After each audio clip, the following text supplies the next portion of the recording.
Fabulous, John. Thank you so much. Okay. So my name is Eric Bringley. I'm here. I'm a PhD student who's finishing up at the University of Cambridge in the Department of Chemical Engineering under Professor Marcus Kraft. And so I would like to talk to you guys about the radial dependence of TiO2, titanium nanoparticles, synthesized in jet wall stagnation flames. It's a bit different from what we've talked about thus far, so I want to start by discussing titania in a little bit so we can all have some background knowledge. So titania is a white particle powder that has many different uses. And one of the big properties of titania is its white appearance and its reflectivity. So this has lots of different uses as a pigment. So it, in terms of paint, toothpaste, sunscreen, all of these products that are traditionally white paper are use some sort of titanium particle. And this leads it to be quite a big TiO2 market. Titania has a huge global market, 16 billion US dollars is generated, and it's expected to continue to grow over the next foreseeable future. What makes titania have its properties or its optical properties has a lot to do with its particle size, but as well as crystal phase. So you have your stable phases, such as anatase and rutile, or your metastable phases, such as TiO2. And these properties, such as the crystallinity or particle size, allows us to do some more interesting things other than just have a white color. So one of the applications is photovoltaics. And what we can see is that you can have different tunable oxygen vacancies, and this will lead to different performances in terms of photocatalysts. Now, what I'm showing you here is some colleagues of ours who have produced these samples in what are known as jet wall stagnation flames. And this would be for smaller lab scale experiments, but would hopefully have impacts and direct correlation to larger industrial processes, such as plasma reactors, turbulent plasma reactors, or things like fluidized bed reactors that you would synthesize these products on a large mass scale. So I'd like to talk a little bit about jet wall stagnation flames for titania synthesis and why we use them. So first, the experimental apparatus can be simplified down to a nozzle and a stagnation plate. And what ends up happening is you have the flame sits and hovers above the stagnation surface. And this is only about 14 millimeters in total distance. And so this flame sits somewhere between 3 to 5 millimeters off the surface. The flame thickness is about 1/10 of a millimeter. And so you have a rapid acceleration from unburnt gas temperatures to your burnt gas temperatures, but over a small region. This leads to very, very short residence times, which produce small particles. So when we were talking about soot earlier, we were talking about nanoparticles that are particles that are 100 nanometers or 200 nanometers in mobility diameter. Whereas if you use this apparatus for material synthesis, you end up with much smaller, so on the order of 10 nanometers. So this is what the process of producing nanoparticles looks like in a flame.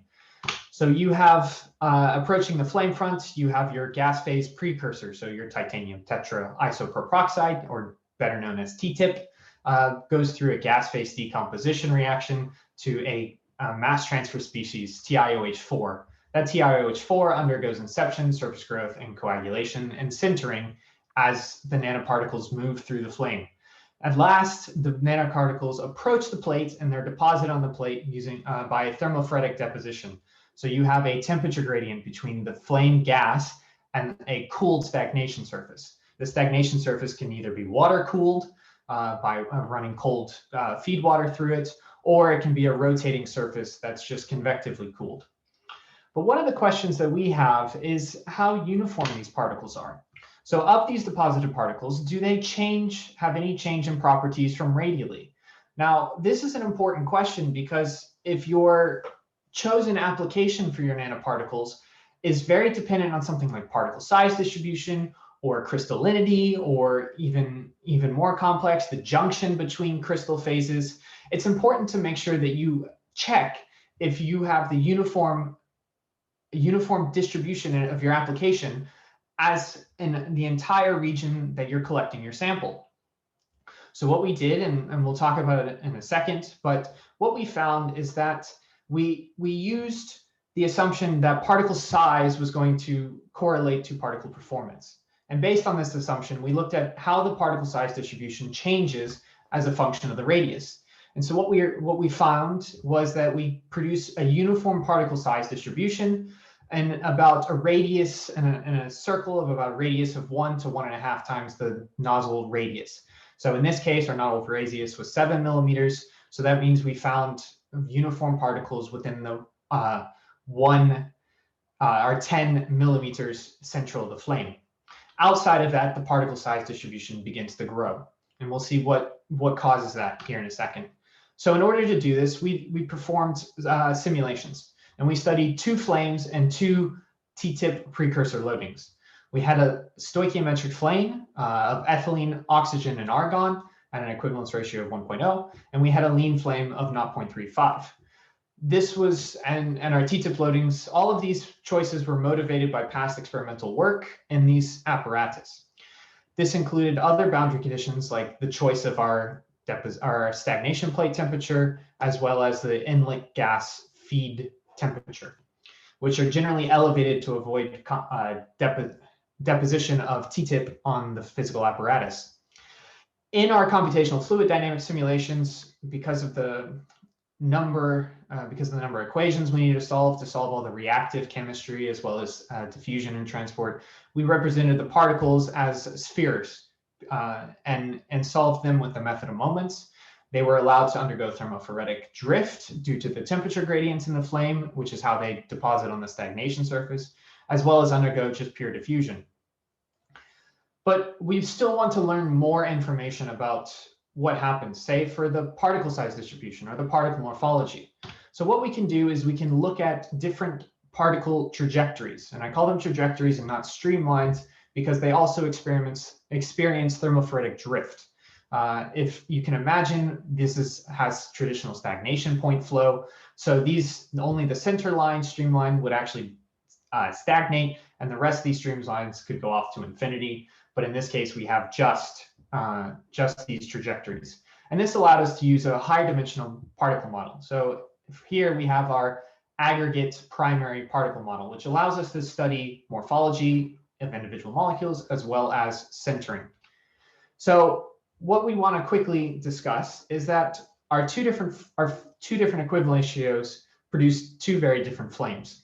On the left, we have temperature as a function of height, and on the right, we have the mass transfer species, TiOH4, as a function of height as well. So what we can see is that the T-tip loading strongly affects the lean flame by increasing the total temperature by 160 Kelvin due to the increased enthalpy of combustion from T-tip, and moves the flame front closer to the nozzle. But in the stoichiometric flame, because of the higher enthalpy of combustion, the T-tip doesn't release as much energy relative to the rest of the combustion, and the temperature only changes by about 20 Kelvin. The flame front stays about where it is. The T-tip loading also will affect the mass transfer species. So we have 2 different profiles. We have a single peak that occurs in the stoichiometric flame. So as the flame passes through the flame front, it undergoes a rapid decomposition and then proceeds to become into the solid phase. But in our lean flame, we actually have this double peak. And that double peak tells us that T-tip persists into the flame and begins to have different mass transfer to the particle phase. So as discussed in the previous slide, the temperature residence times or the temperature time histories of particles is very important. So we examined these in an off-center line, and we found that you have a concentration of central streamlines or trajectories that have very similar uniform distributions, but as you move further out, you end up with trajectories that increase. And so we look at these trajectories that deposit on the plate, and we post-process them. And we end up with looking at the size distributions. Again, I said earlier that we use aggregate size as a surrogates for looking at a chosen application. And we can see some very interesting things. So moving from dark to light represents inner streamlines to outer streamlines or trajectories. We see that the particle distribution tends to shift towards larger sizes. But this is only seen in our aggregates and not in our primaries. Our primaries, we see a small consumption of very small primary particles, but do not see the same associated shift in the primary particle size. So we see that as you move outwards, the aggregates grow bigger, but the primaries remain relatively the same size. So if you look at these properties as a function of the deposition radius, for the aggregates, we can look at the median diameter and see that it begins to shift and subtly grow. Now, to better compare and make a statistical comparison, we performed some statistical analysis that allowed us to provide a confident interval that says our particle sizes begin to change.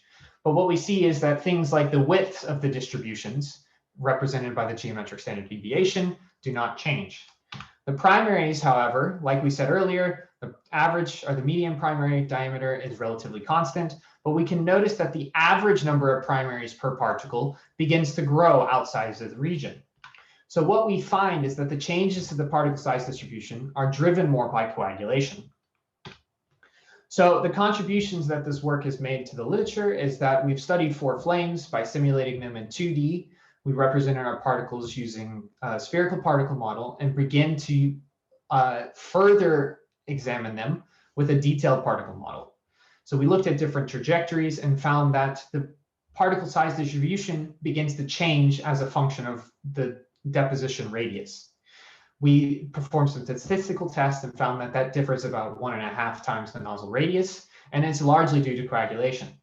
So the impact this has on experiments is for, say, if you're looking at using new photocatalysts or new just catalytic surfaces, you want to check the performance of your synthesized nanoparticles is radially uniform. And the last thing you want is to be attributing and saying you have some control without actually accounting for the fact that the particles here are different than the particles here. So if you would like to find more about the work my group has done, you can follow these QR codes, but I'll be happy to take questions.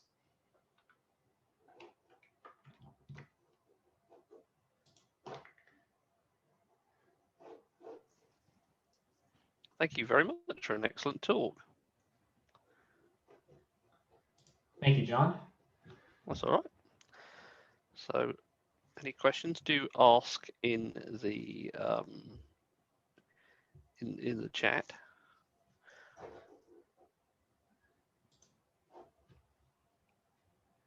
So, what kind of experiments could we do to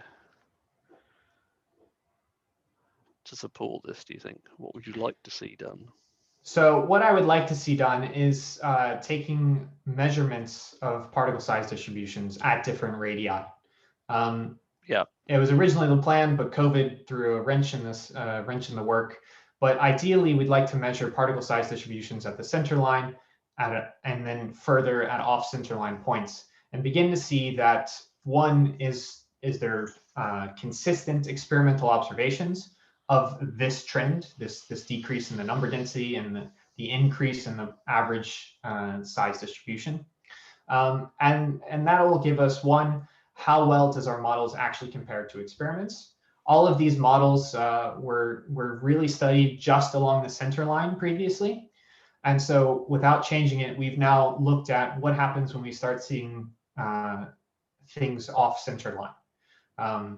So it would be very interesting to see how well these model predictions match up against reality and experiments, which would need some mobility size distributions. I see Slido. We have one question. We do, yes, we do. So yeah, yeah. The assumption of sorry. Do you want to read it out and then? Sure, John. The assumption of spherical titanium particles is critical. Do you think a change in morphology may happen in the stagnation plate? So I'll take the first part of this question. Is the assumption of how spherical the particles are? Well, if you can look here, we see that the number of primary particles it really remains just above 1 in most cases, and much less than 2. So while the assumption of the particles are spherical in our computational fluid dynamics simulation actually quite well matches what we observe in a more detailed Monte Carlo simulation. Is this critical? No, but it is actually an intended function of using jet wall stagnation flames. What we'd like is to have very spherical particles with very small and tight size distributions. As such, these particles are pretty much going to be spherical or very small aggregates. The second part is the change in morphology happen in the stagnation plates. I do not believe that a change in morphology happens, but I do know that other particle properties may change. So for example, in the background slide that I talked about, the oxygen vacancies for photocatalytics, those properties and those particles that were collected actually had different properties based on how long you sampled those particles. So the oxygen vacancy has been shown experimentally to vary as a function of the time that the particles sit on the deposition plate. I hope that answers your question. Adam asks, is there a possibility in collecting more uniform particles at different radii via means other than an impacto or thermocollection, for example, with coaxial collection? Sorry, Adam, can you expand by what you mean by a coaxial collection? Is that possible? Sure. I just meant, you kind of highlighted that these particles are going to cross streamlines when you have thermophoretic forces that are causing them to cross streamlines. And I'm saying if you had a means to collect along streamlines specifically, so either having kind of coaxial tubes such that you can kind of collect a streamline, kind of a set of streamlines going in, would that allow you to collect more uniform product and maybe have it in different size bins as a result of that, or otherwise?